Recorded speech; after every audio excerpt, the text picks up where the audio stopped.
cometeu um crime culposo, a pena dele foi 5 anos, o juiz vai falar, não vou substituir a privativa de liberdade por restritiva de direitos, porque a pena foi maior que 4. Você tem que conhecer isso aqui para falar, meu amigo, excelência, data vênia, quando o crime é culposo, não importa quanto foi a pena. Ele tem direito à substituição.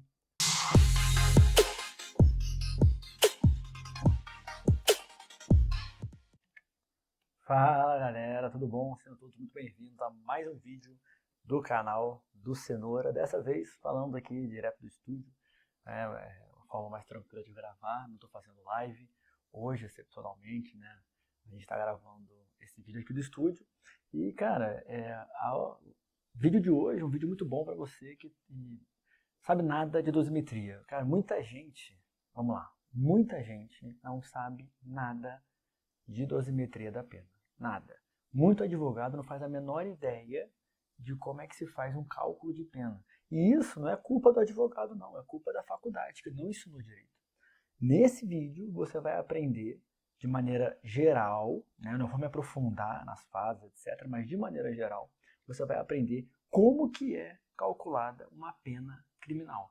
Por que é importante você entender como que a pena é calculada? Porque se por acaso você for fazer um recurso para o seu cliente, você vai saber aonde atacar. Durante a produção da prova, você vai saber o que é importante produzir ou não produzir para influenciar lá no cálculo da pena, no final lá do procedimento, né? No final da parte instrutória, etc. Chegou na sentença. O juiz, o que ele vai levar em consideração para fazer a dosimetria da pena? As provas que foram produzidas. Então, você sabendo o que é importante para a dosimetria, isso muda tudo, cara. Muda até a forma com que você vai produzir provas, né? Muda as pessoas que você vai querer ouvir na audiência, os documentos que você vai apresentar, tudo pensando em quê? Na dosimetria da pena. Então, nesse vídeo, eu procuro trazer para vocês, né? Eu vou procurar trazer para vocês as principais informações com relação à dosimetria da pena, tá bom? Deixar aí para vocês aí de antemão, né? O canal do Cenoura. Se você chegou aqui no canal de paraquedas, não está inscrito ainda, se inscreva no canal do Cenoura. Também siga lá a gente nas redes sociais, Professor Cenoura. Já deixa o like aí no vídeo, beleza? E vamos nessa, vamos começar mostrando para você a estrutura da dosimetria da pena. Qual que é a estrutura da dosimetria da pena? Olha só, a gente tem um sistema trifásico, a gente vai falar sobre ele, né? Esse sistema trifásico aqui de Nelson-Hungria. A gente vai ver daqui a pouco, né, o artigo principal que trata do sistema trifásico, e aqui é onde eu faço a conta propriamente dita. Né? Aqui é onde eu chego ao valor da multa, né, a quantidade da multa. Eu chego aqui, quantum de multa, né, que o pessoal chama. Chego aqui, eu vou falar para vocês daqui a pouco sobre as 3 fases. Depois disso aqui, a gente vem para o regime. Depois que o juiz vê qual que é a quantidade de pena, depois que ele analisa todas as fases, a gente vai para a parte do regime, que eu vou falar também para vocês um pouco sobre isso. Vou falar um pouco sobre a detração e eu vou falar um pouco sobre a substituição da pena privativa de liberdade por restritiva de direitos. Lembrando, pessoal, que não é minha intenção com esse vídeo esgotar esse assunto. A gente vai ter vários vídeos em que eu vou me aprofundar em vários temas sobre, cara, você não tem noção, cada fase dessa é um mundo de informação. Né? Regime é um mundo de informação. Detração é outro mundo. Substituição por restritiva de direitos, outro mundo. Zilhões de julgados importantes para ajudar você na defesa do seu cliente, você que é advogado criminal. Então, não é meu objetivo nesse vídeo trazer para vocês, cara, os pormenores de cada uma dessas etapas aqui. O meu objetivo é mostrar para você de maneira ampla, uma visão, um ângulo de cima, como que é um cálculo de pena, para você se situar. Esse é meu objetivo hoje, fazer com que você se situe nessa parte de cálculo de pena. Beleza? Então, olha aí, ó. A gente tem primeira fase, segunda fase, terceira fase, blá, blá, blá, blá. Vamos lá. Olha só. O sistema trifásico, como eu falei para vocês, né, o sistema de Nelson-Hungria, e repito, a gente vai se aprofundar ainda em cada uma dessas fases, tá? Mas olha só. A pena base será fixada atendendo ao critério do artigo 59 deste Código. Aqui, de amarelo, vou pintar de amarelo. De amarelo, então, nós temos a primeira fase. Inclusive, teve vídeo para trás que eu já li isso aqui com vocês. Né? Quem está acompanhando o canal já viu que eu li isso com vocês. Né? Primeira fase. Aí vem a segunda fase. Em seguida, serão consideradas o quê? sendo consideradas circunstâncias atenuantes e agravantes. Isso aqui, pessoal, é a segunda fase. Ó, agravantes e atenuantes, pintei. Por último, vem a terceira fase, que eu vou pintar de novo aqui, ó.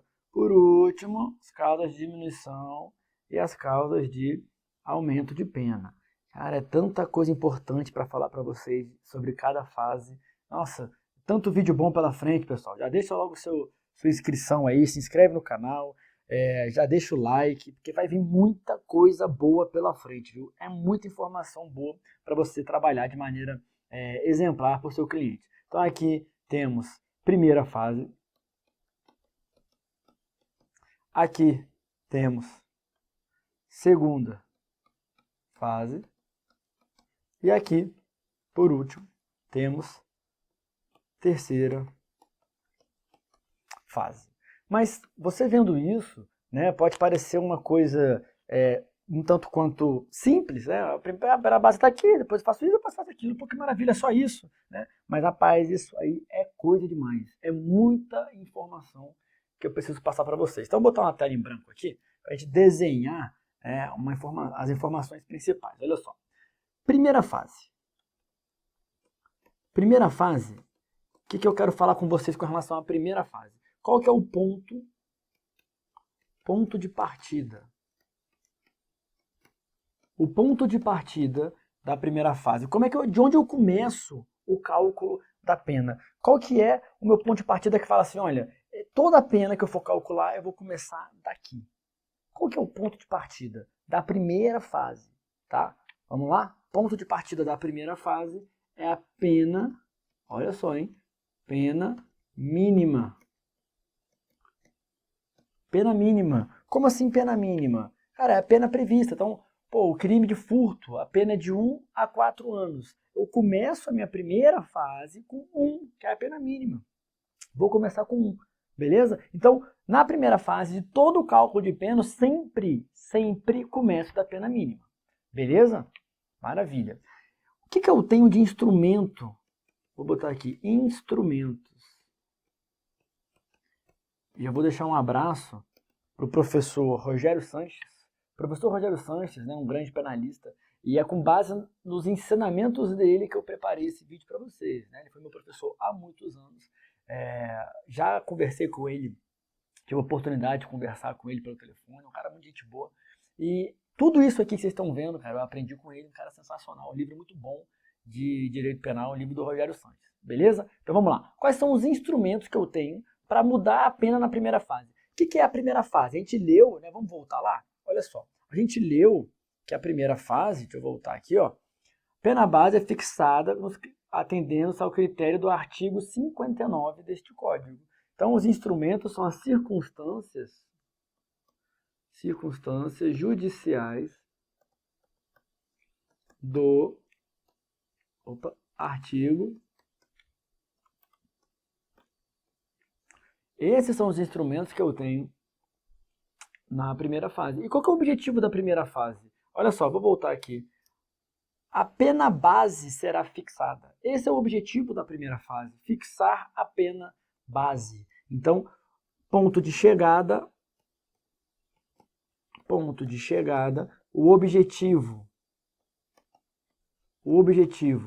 da primeira fase é o quê?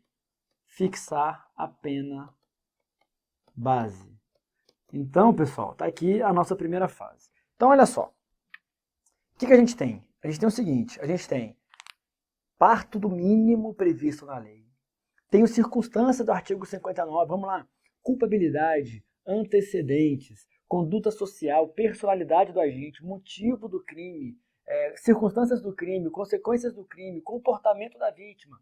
Tudo isso são circunstâncias que estão lá no artigo 59 do Código Penal.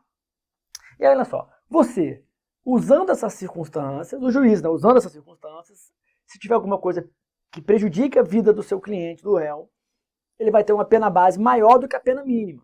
Se não tiver nada ali que influencie a vida do seu cliente, a pena base vai coincidir com a pena mínima. Tá? Então a gente tem, olha só, parte do mínimo, tem essas circunstâncias que, dependendo se elas forem prejudiciais, eu vou sair do mínimo e vou elevar um pouco a pena e minha pena base vai estar aqui.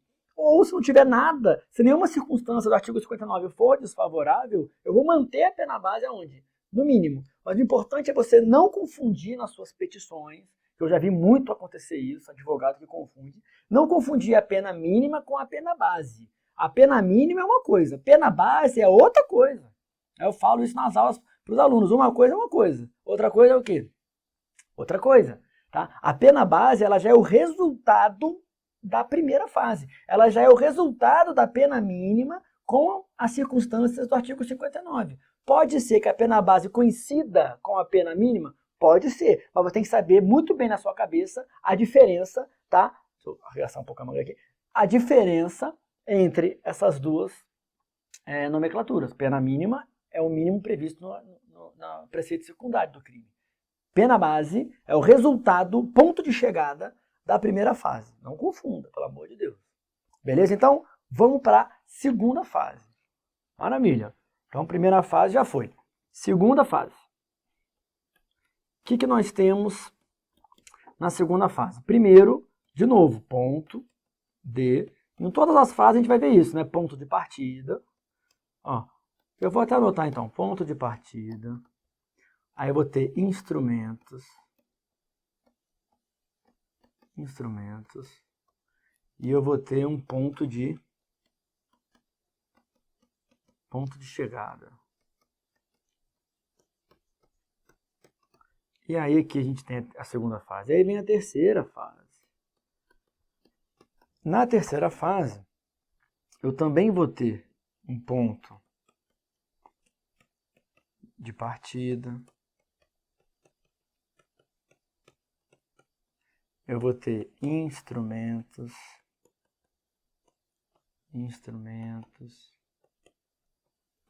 E eu vou ter um ponto de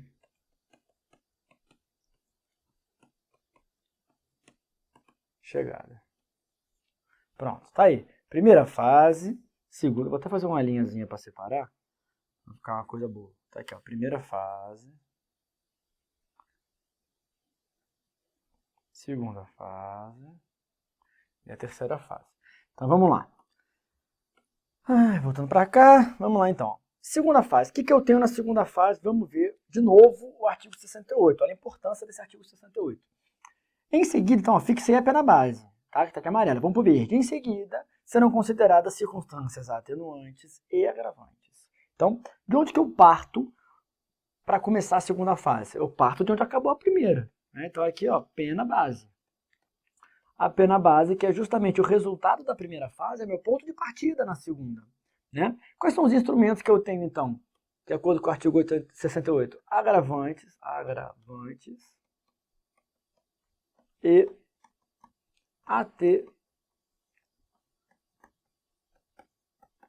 agravantes e atenuantes. E o meu objetivo é chegar numa pena que a gente chama de pena intermediária.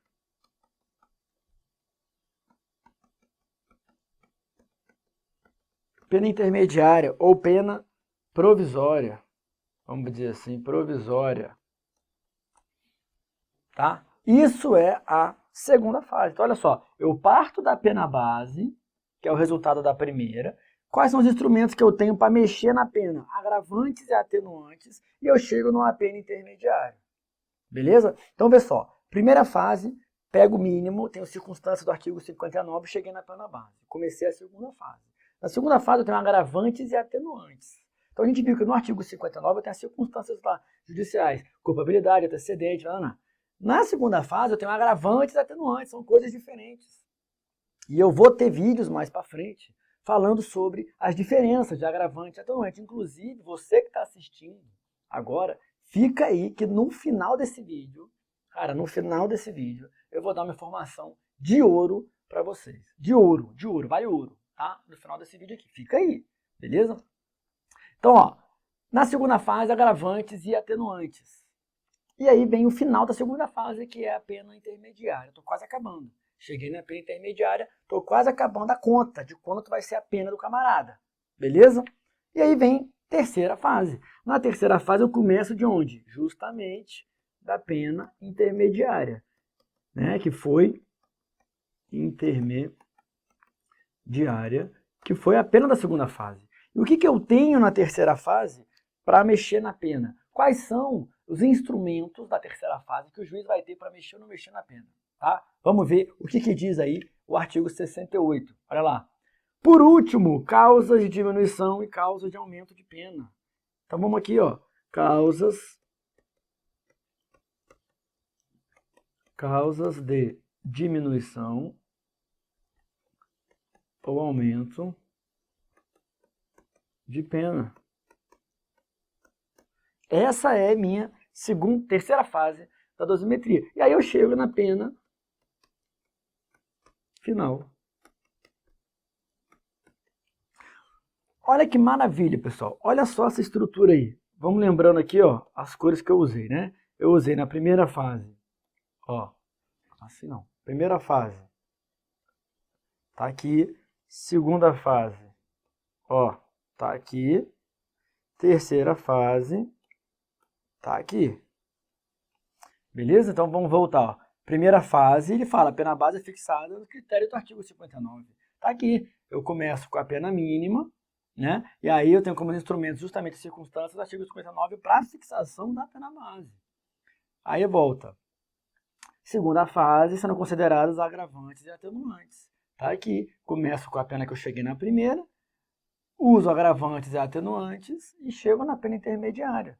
E aí vem a terceira fase, que está aqui, por último, as causas de aumento e de diminuição. Então estão aqui causas de diminuição e de aumento de pena e chego numa pena final. Pessoal, essa é a estrutura do nosso sistema trifásico. Quando a gente fala em sistema trifásico, do Nelson Gria, do artigo 68, essa estrutura tem que brotar na sua cabeça. É claro que a gente vai ter vários vídeos, né? Eu vou explicar para vocês, por exemplo, qual que é a diferença de uma qualificadora para uma agravante, para uma causa de aumento de pena. Qual que é a diferença de uma causa de diminuição de pena para uma atenuante, para um privilégio. Tudo isso influencia na dosimetria, né? Uma coisa que eu posso adiantar para vocês é a teoria das margens. O que é a teoria das margens? Cara, a gente tem todos os crimes, por exemplo, furto. Eu tenho uma pena de 1 a 4 anos no furto. Tem como essa pena ser menor que 1 ano ou maior que 4? A pena final? Tem como? Tem como, tá?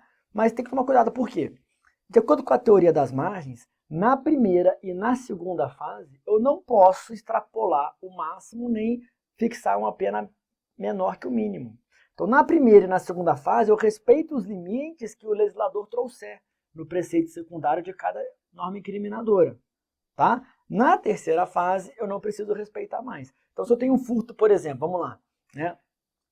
Um furto começa com 1 ano. Imagina que eu não tenho nenhuma circunstância desfavorável. Então, eu terminei a primeira fase com 1 ano. Vamos para a segunda, agravantes e atenuantes. Não tenho nenhuma, continuo com 1 ano. Chega na terceira fase, eu tenho uma tentativa. A tentativa é uma causa de diminuição de pena, de acordo com o artigo 14, parágrafo único do Código Penal.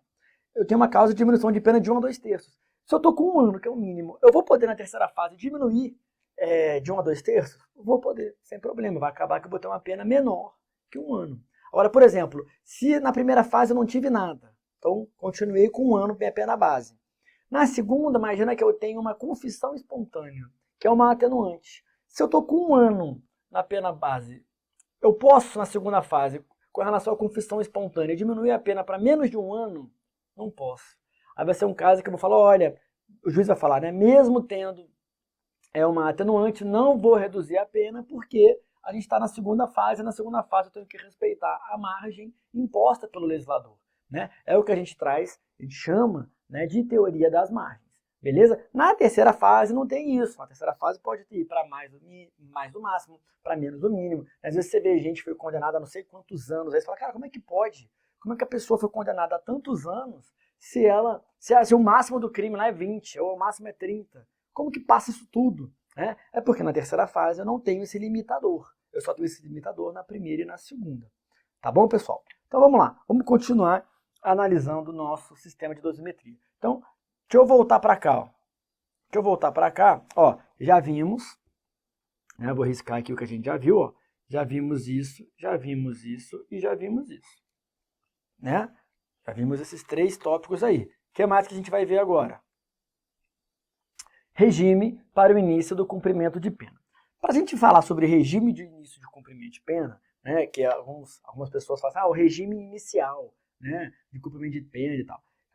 Esse regime é o seguinte, para fixação do regime, né, para ver qual vai ser o regime que o condenado vai começar o cumprimento da pena dele, o juiz ele tem 3 critérios, tem 3 instrumentos, vamos dizer assim, que ele pode utilizar, que ele deve, né, utilizar na fixação do regime. E é sobre esses 3 instrumentos que a gente vai falar agora, tá? Vamos lá, presta atenção, viu? Primeiro instrumento, ó, a gente tem aqui, ó, o primeiro instrumento é a quantidade de pena, segundo instrumento, se é reincidente ou primário, terceiro instrumento, circunstâncias do artigo 59, que a gente já viu que estão na primeira fase da dosimetria. Isso aqui a gente já viu na segunda fase, porque a reincidência é um agravante. Então, quando eu calculo a pena, ó, eu já achei isso aqui no final da terceira fase. Ó, no final da terceira fase, eu já descobri a quantidade de pena. Na segunda fase, eu já descobri se ele era reincidente ou não, porque a reincidência é um agravante e eu vejo agravantes na segunda fase. E na primeira fase, eu já vi a circunstância do artigo 59. Então, com base naquilo que eu acabei de ver, ó, com base nisso aqui, tá, eu consigo já fixar o regime. Então, vamos ver. Quantidade de pena. Olha o que diz o código. Deixa eu botar aqui uma canetinha para pintar. As penas privativas de liberdade deverão ser executadas de forma progressiva, segundo o mérito do condenado, observados os seguintes critérios e ressalvadas as hipóteses de transferência para mais rigoroso. Olha, se a pena for superior a 8 anos, regime fechado. Aí ele fala, olha, condenado não reincidente, pena de 4 a 8 vai ser no regime semiaberto. E o não reincidente, pena igual ou menor que 4, pode ser aberto. Então, com relação... Deixa eu voltar aqui. Então, ó, com relação à quantidade de pena, vou anotar aqui para vocês. Beleza? Eu tenho aqui, ó, pena,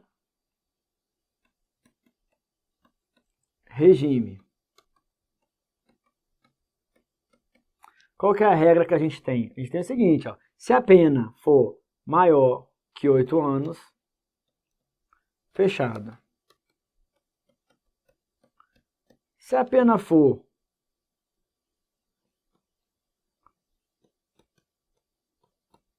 entre 4 e 8,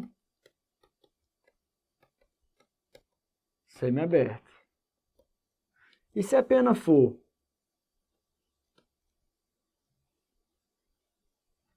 calma aí, botei errado. Nossa, a pena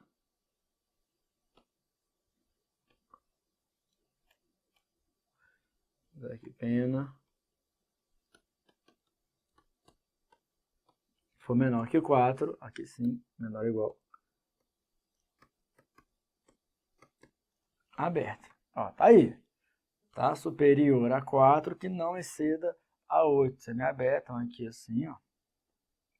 Pronto. Beleza? Tá aí. Essa aqui é a regra geral, levando em consideração apenas a quantidade de pena. Beleza? Apenas a quantidade de pena. Então, é isso que a gente está analisando agora. Ó. Quantidade de pena. Com base na quantidade de pena, é isso que eu tenho. Tá? Agora, você reparou, quando a gente estava estudando aqui, ó, que ele deixou claro a situação aqui. Ó, ele exige que não seja reincidente. Ó, para ele ter um regime semiaberto, para ele ter um regime aberto, ele não pode ser reincidente. Então, que informação que ele está dando? Ele está falando o seguinte, ó, vou até mudar aqui de novo. Ó, o que ele está falando? Está falando o seguinte, olha só, presta atenção, a informação que ele está dando é reincidente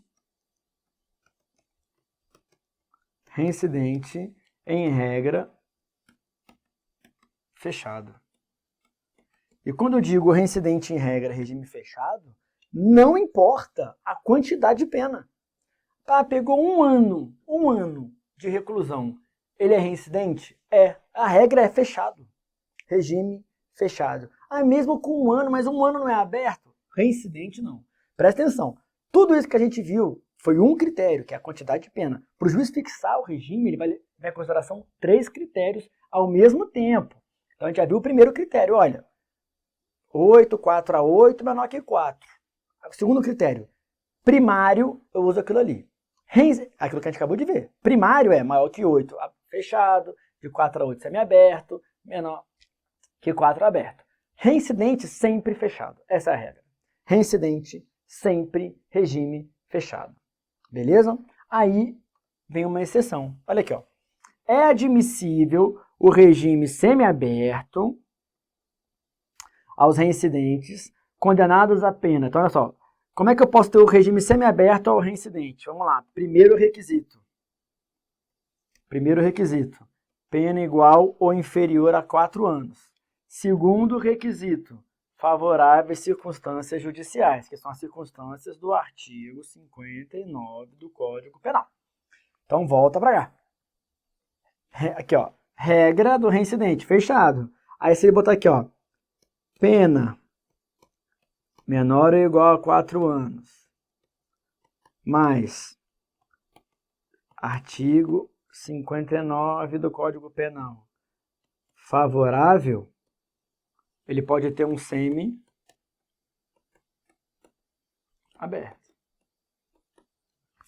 Semi-aberto. Beleza? Então, olha só. Reincidente, em regra, regime fechado.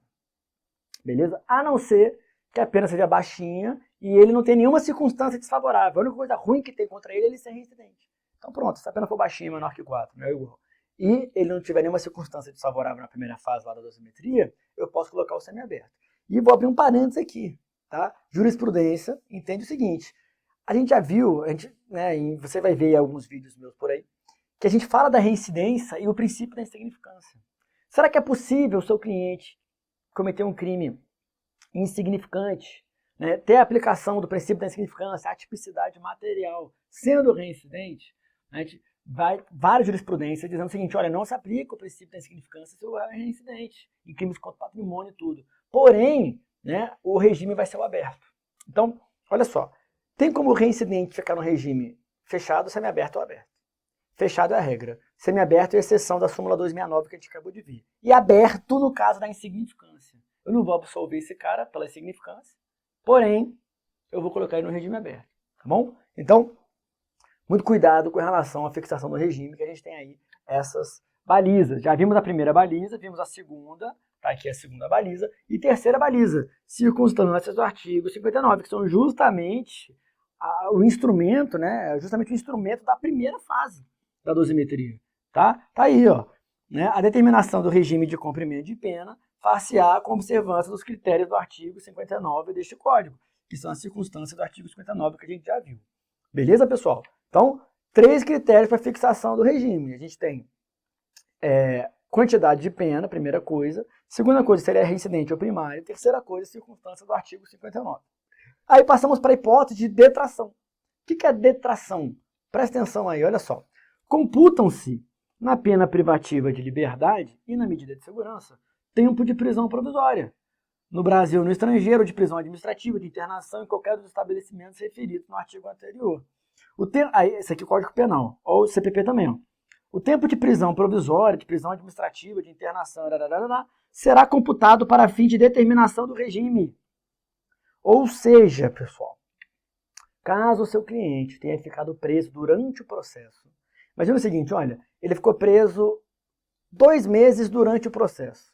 Foi condenado a uma pena de 4 anos e 1 mês. Aí colocou ele no regime semiaberto, porque está de 4 a 8, ele é primário. 4 anos e 1 mês. Porém, esses 2 meses já tem que contar. Já tem que contar. Beleza? Então, se ele cumpriu 2 meses, cara, é muito bom você entender detração. É muito bom. Tá? A gente vai ter vídeo só sobre detração, não vou me aprofundar aqui. Mas a detração é isso, você computar o período de tempo que ele ficou preso preventivamente, tá? Lá no cômputo da pena. Tranquilo? Maravilha. Quer ver um exemplo? Vou dar um exemplo melhor aqui. A progressão de regime, cara, isso é maravilhoso. A progressão de regime é maravilhoso. Por quê? Ficou 1 ano preso, foi condenado a 5. Opa, já cumpriu 1/5. Já cumpriu 1/5. Para progredir de regime, se ele é primário, é 16%, que é o equivalente a 1/6 antigamente. 16% 1/6. Né? Então, se ele já cumpriu 1/5, ele já cumpriu 1/6. Né? Então, eu fixo o regime, por exemplo, né? Era 5 anos. Né? Eu fixo o regime fechado, semiaberto, porque é 5 anos, primário e tal, 5 anos. Mas como ele já cumpriu 1 ano, eu faço uma detração e falo, olha, já tem direito ao regime semiaberto. Olha que maravilha, cara, o regime já aberto, tá? Maravilhoso, maravilhoso, entender isso. Você sabendo disso, como é que facilita a sua vida na hora de peticionar, na hora de recorrer. Cara, isso é maravilhoso, tá? Tem que saber isso aí, beleza? E para fechar, a gente tem aí a hipótese de substituir a pena privativa de liberdade por penas restritivas de direitos. Estão no artigo 44, olha lá. As penas restritivas de direitos são autônomas, substituem as privativas de liberdade quando? Quando? Ó, privativa de liberdade não... Vou sublinhar, isso é importante. Privativa de liberdade não superior a 4 anos. E o crime não foi cometido com violência. Então, não foi cometido com violência ou grave ameaça à pessoa. Se o crime for culposo, qualquer pena.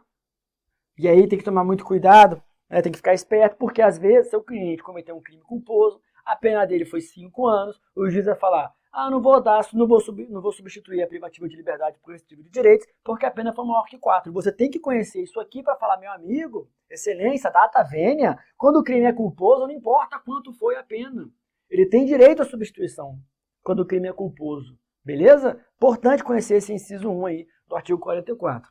Ó, o réu não for reincidente em crime doloso, mais uma vez, se por acaso ele já respondeu por um crime culposo, e aí agora ele está respondendo por outro crime, ele é reincidente, mas ele não é reincidente em crime doloso, porque o primeiro crime dele foi um crime culposo. Então, mesmo sendo reincidente, por não ser reincidente em crime doloso, ele vai ter direito à substituição. Tá? E isso é importante você conhecer para você alegar lá no final. Na hora de você recorrer, você vai saber isso aqui. O que mais? Aí, de novo, cara, isso aqui, ó. De novo, o que é isso aqui? Culpabilidade, antecedente, conduta social, personalidade, motivos, circunstâncias. Isso aqui, de novo, são circunstâncias do artigo 59. Cara, essas circunstâncias do artigo 59 estando favoráveis para o seu cliente, você vai ter tudo de bom. O regime de início de cumprimento de pena vai ser bom. Vai ser possível substituir por restritivo de direito. Agora, se tiver circunstâncias desfavoráveis, aí é o contrário. É o contrário. Beleza? Então, em um eventual recurso, o que você tem que fazer? Tem que impugnar eventual valoração negativa de circunstância do artigo 59, porque se você derruba uma valoração negativa de circunstância do artigo 59, você vai conseguir com que seu cliente tenha um regime melhor, você vai conseguir com que ele tenha a substituição da privativa de liberdade por restritiva de direitos. Tá? E quantas penas são? Vamos ver aqui. Ó.